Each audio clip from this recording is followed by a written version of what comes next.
strengths-based interventions. This means viewing the student as capable and competent in actuality as well as potential. The problem is we are part of a culture that is deficit and weakness-based, one that focuses on what's wrong because it's easier to do. For a moment, consider a personal weakness for you, in an area where you don't feel confident. Now, imagine that every day when you get out of bed, the first thing people say to you is, "Good morning, let's talk about your weakness." And here's what we're going to do about that weakness today. And here's how you did yesterday in that weakness. And let's not only see how you perform in that weak area, let's see how you do performing in front of others in that weak area. Imagine that's your life, day after day, being surrounded by people who seem to only talk to you about what you're doing wrong and what they're going to make you do to fix it. Not that great, right? If we were a deficit-based program, that's how we would approach our students.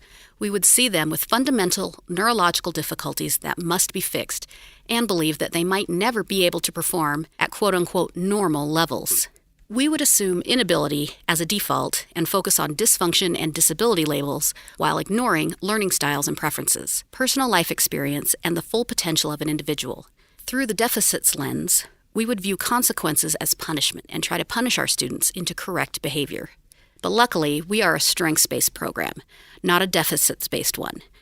This means as soon as a student walks through our doors, our focus is on getting to know them and identifying what their strengths and interests are.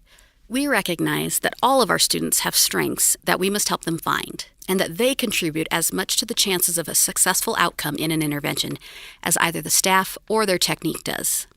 In a strengths-based program, our role as staff is to act as facilitators of solutions and to hold a quote-unquote future focus. This means having the belief that all individuals have strengths and resources, and that all individuals can be resilient and capable and improve over time.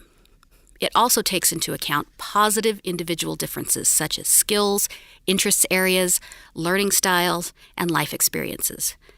Being strengths-based means focusing on what our students are doing well and then building on it, helping them do more of it.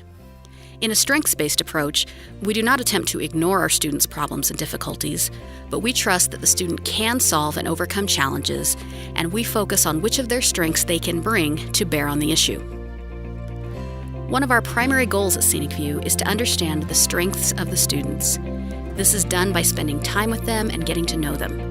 Regardless of how well you know the students, though, there are some strengths every one of them have that we can acknowledge. For instance, have you ever considered how much courage it takes just to be here as a student at Scenic View?